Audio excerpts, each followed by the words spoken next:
नमस्कार, देश हमारा में आप सभी का स्वागत है। मैं हूं कपिल मिश्रा और खबरों की शुरुआत करते हैं। प्रधानमंत्री नरेंद्र मोदी फ्रांस दौरे पर हैं। फ्रांस की बेस्टिल डे परेड में शुक्रवार को पीएम नरेंद्र मोदी बतौर चीफ गेस्ट शामिल हुए। इस परेड में शामिल होने वाले वे दूसरे प्रधानमंत्री हैं। उन्हें फ्रांस की फर्स्ट लेडी ब्रिजेन मैक्रो ने रिसीव किया है। राष्ट्रपति इमैनुअल मैक्रो ने मोदी का गले लगाकर स्वागत किया है। वहीं परेड में भारतीय राफेल ने उड़ान भरी है। तीनों सेनाओं के मार्चिंग दस्ते के 269 जवानों ने परेड में हिस्सा लिया है। उनकी एंट्री सारे जहां से अच्छा की धुन के साथ हुई है। पीएम मोदी ने खड़े होकर भारतीय सेना के दस्ते की सलामी ली। इसमें भारतीय सेना के पंजाब रेजिमेंट का 77वां मार्चिंग दस्ता और बैंड के 38 जवान भी शामिल रहे हैं। चैम्स एल सीज पर भारतीय वायुसेना के 3 राफेल फाइटर जेट ने फ्रांस के लड़ाकू विमानों के साथ फ्लाई पोस्ट किया।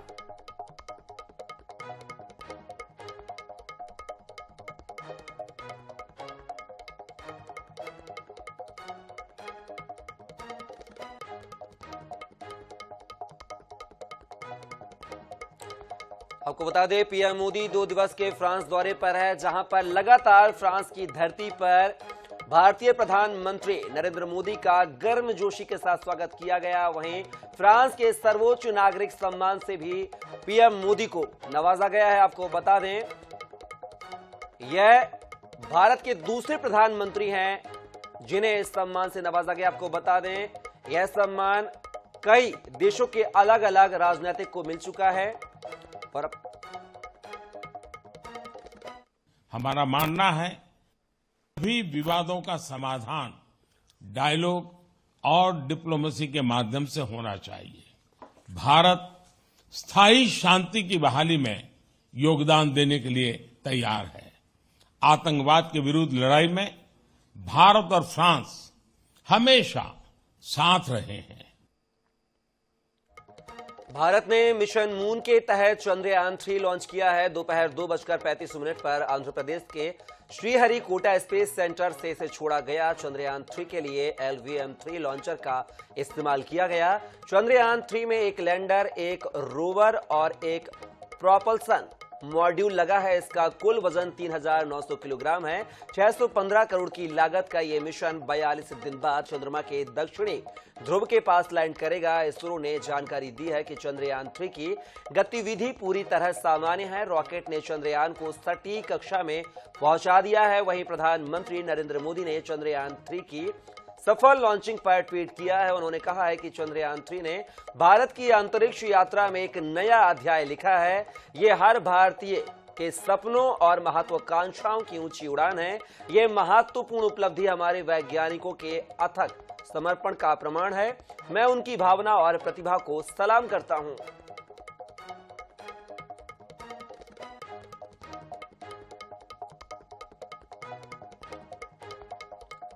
दिल्ली में बाढ़ ने कहर बरपा रखा है। ऐतिहासिक लाल किला भी जल भराव से अछूता नहीं है।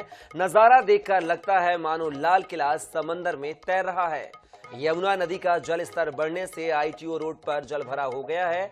इलाके में घुटनों तक पानी भरा है, जिसकी वजह से आम लोगों को दिक्कतों का सामना करना पड़ रहा है। लगातार बारिश और हथनी कुंड बैराज से पानी छोड़े जाने की वजह से यमुना का जलस्तर बढ़ गया है। यमुना नदी का जलस्तर खतरे के निशान को पार कर गया है। सुप्रीम कोर्ट तक बाढ़ का पानी पहुंच गया है। कोर्ट के आसपास के इलाके में भी जलभराव नजर आ रहा है। यमुना नदी के आसपास के गांव पानी में समा गए हैं। यमुना के किनारे पर बसा गड़ी मेंढू गांव बाढ़ के पानी में डूब गया है। हालात भयावह होते जा रहे हैं। सीएम केजरीवाल ने बाढ़ से निपटने के लिए सेना की मदद मांगी है।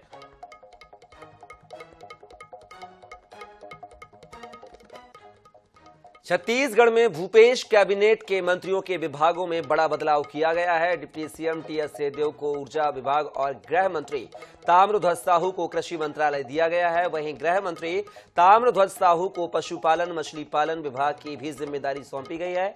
दूसरी ओर रविंद्र चौबे को मंत्रालय और सहकारिता विभाग का दायित्व सौंपा गया है।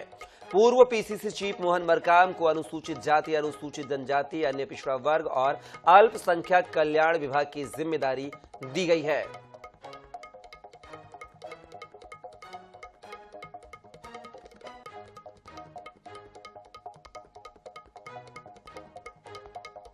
छत्तीसगढ़ की कांग्रेस की सियासत में सत्ता और संगठन में बदलाव की शुरुआत हो चुकी है। नए पीसीसी चीफ और नए मंत्री के नाम का ऐलान भी हो चुका है। इन बदलावों पर भाजपा कह रही है कि कांग्रेस डर गई है। हालांकि कांग्रेस पहले से ही बदलाव की योजना बना रही थी और अभी भी कई बड़े बदलाव बाकी है। बदलावों से कैसे बदलेगा समीकरण, देखिए हमारी इस खास रिपोर्ट में। छत्तीसगढ़ कांग्रेस से मोहन मरकाम की विदाई और दीपक वैज की बतौर पीसीसी चीफ एंट्री के साथ ही कांग्रेस नेतृत्व ने कई संदेश दिए हैं। आला कमान ने यह साफ कर दिया है कि सत्ता और संगठन के बीच बेहतर तालमेल जरूरी है। साथ ही मरकाम को मंत्री बनाकर यह भी स्पष्ट कर दिया है कि पार्टी उनके कामों और अनुभवों का सम्मान करती है। लेकिन बदलावों का यह दौर यहीं खत्म नहीं हो रहा है। बहुत जल्द प्रदेश कांग्रेस में कार्यकारी अध्यक्षों की नियुक्ति भी की जा सकती है। इसमें रायपुर और बिलासपुर संभाग के नेताओं को तरजीह मिल सकती है। 90 सचिवों और कई संयुक्त महामंत्रियों की नियुक्ति भी होगी। इस तरह नए और पुराने पदाधिकारियों को मिलाकर टीम दीपक वैज सामने आएगी। माना जा रहा है कि पीसीसी के नए पदाधिकारियों के नामों को लेकर दीपक वैज को वरिष्ठ नेताओं से सहमति लेनी होगी। इस तरह संगठन में तो बदलाव देखने को मिलेगा ही। सरकार में मोहन मरकाम के शपथ ग्रहण के बाद बस्तर से 2 और सरगुजा से 2 मंत्री होंगे। लेकिन प्राथमिकता अभी भी बस्तर और सरगुजा की सीटों को साधने की होगी। मोहन मरकाम बस्तर को लेकर ऐसा कह भी रहे हैं। समय समय पर हाईकमान तय करती है कौन नेता को कहाँ जिम्मेदारी देना है। समय के अनुसार सबके कार्य समय पर निर्धारित होते हैं। अभी अगला चुनाव तय है 2023, 2024 मिशन 2023 और 24 के लिए, तो हम उसकी तैयारी कर रहे हैं। तो हम सब की भूमिका है, हम सब कार्यकर्ता है, छत्तीसगढ़ के 19.5 लाख कार्यकर्ता मिलजुल कर दोबारा छत्तीसगढ़ में सरकार बनाए। अभी इंतजार करो, बहुत फेरबदल होगा। जब भय पैदा होता है तो फेरबदल स्वाभाविक रूप से होता है। उनको लगने लग गया कि छत्तीसगढ़ में भारतीय जनता पार्टी पूरी ताकत से मैदान की ओर बढ़ गई है, कारवा बढ़ चुका है। और जिस प्रकार के हमारे कार्यक्रम सक्सेस होते हैं और जो छोटे छोटे एकदम नीचे तक हम पहुंच रहे हैं, तो निश्चित रूप से और भी कई फेरबदल होंगे। आप इंतजार करिए। मंत्री पद का शपथ ले रहे हैं, उनको मैं हार्दिक बधाई देता हूँ, शुभकामना देता हूँ। और 3 महीने का ये लालीपाप जो केवल मंच और माला तक ही सीमित हो जाएगा और जनता के लिए कुछ हासिल नहीं होगा, क्योंकि कांग्रेस ने जो वादे किए थे, घोषणा की थी, वो वादे घोषणा पूरी नहीं हो पा रहे हैं। और अब उनको मालूम चल गया कि अब जो कांग्रेस के जो अभी लोग हैं उन्हीं को कम से कम ये मंत्री बना करके संतुष्ट किया जाए। कांग्रेस ने सत्ता और संगठन में बदलाव कर एक तीर से कई समीकरण साधने की कोशिश की है। सियासी तीर निशाने पर लगे या बैकफायर के हालात बने, यह तो कुछ समय बाद पता चलेगा। लेकिन कांग्रेस में एक के बाद एक हो रहे बदलावों ने यह बता दिया है कि आला कमान छत्तीसगढ़ की सत्ता को बचाने गंभीर है। गुटबाजी या अंतर कलह के लिए फिलहाल कोई जगह नहीं है। रायपुर से INS 24/7 के लिए गौरव शर्मा की रिपोर्ट। मध्य प्रदेश में पटवारी भर्ती परीक्षा को लेकर उठे विवाद के बाद सरकार ने बड़ा कदम उठाया है। सीएम शिवराज ने पटवारियों की नई नियुक्ति पर रोक लगा दी है। वहीं कांग्रेस इस मुद्दे को लेकर हमलावर है और मामले की जांच CBI से कराने की मांग कर रही है। देखिए हमारी इस खास रिपोर्ट में। सीएम शिवराज सिंह ने ट्वीट किया है कि कर्मचारी चयन मंडल की समूह 2, उप समूह 4 एवं पटवारी भर्ती परीक्षा के परिणाम में एक सेंटर के रिजल्ट पर संदेह जताया जा रहा है। इस परीक्षा के आधार पर की जाने वाली नियुक्तियां अभी रोक रहा हूं। सेंटर के परिणाम का फिर से परीक्षण किया जाएगा। मध्य प्रदेश में पटवारी भर्ती में गड़बड़ी को लेकर सियासत भी खूब देखने मिल रही है। कांग्रेस लगातार सत्ता पक्ष पर घोटालों का आरोप लगा रही है। सरकार के बचाव में गृह मंत्री नरोत्तम मिश्रा ने कहा कि डर्टी पॉलिटिक्स में राहुल गांधी को घसीटा जा रहा और प्रियंका गांधी से झूठा ट्वीट कराया गया। युवाओं को भ्रमित करने की राजनीति कांग्रेस के लोग कर रहे हैं। साथ ही बीजेपी के मीडिया प्रभारी आशीष अग्रवाल ने कांग्रेस नेता गौरव त्रिपाठी की संदिग्ध भूमिका बताई है। वहीं कांग्रेस के वरिष्ठ नेता अरुण यादव ने कहा कि आज इस बात को खुद मुख्यमंत्री शिवराज सिंह चौहान ने भी स्वीकार किया है और उस नियुक्ति पर रोक लगाई है। कांग्रेस की मांग है कि इस पूरे मामले की CBI जांच होनी चाहिए। कमलनाथ जी, पहले तो आपने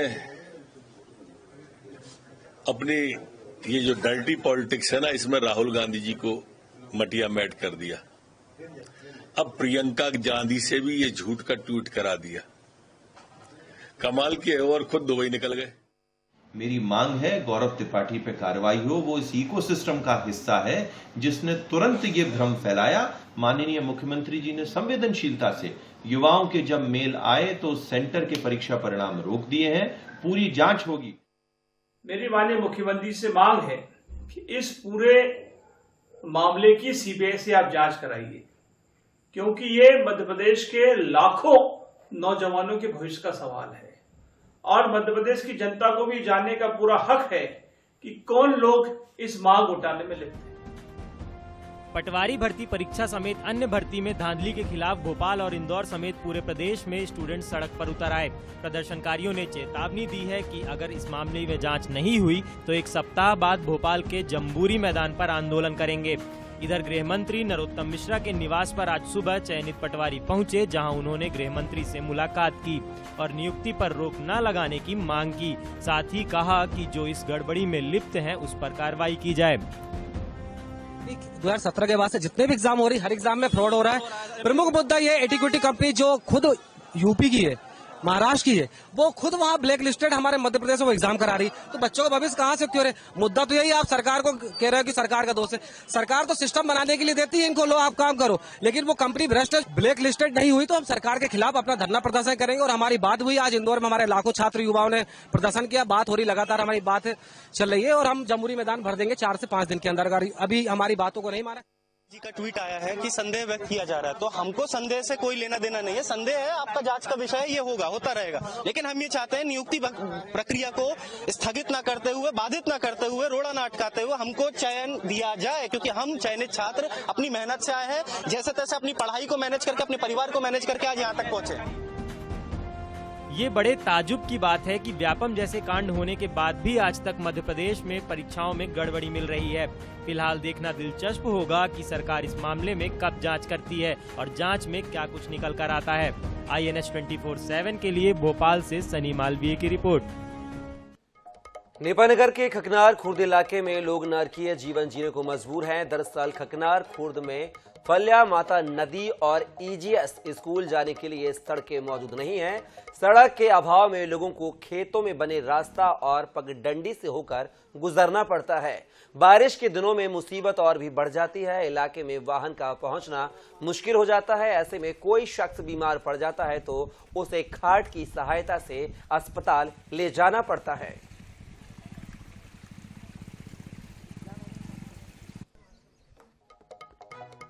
फिलहाल के लिए खबरों में बस इतना ही। आप बने रहिए INS 24/7 के साथ। नमस्कार।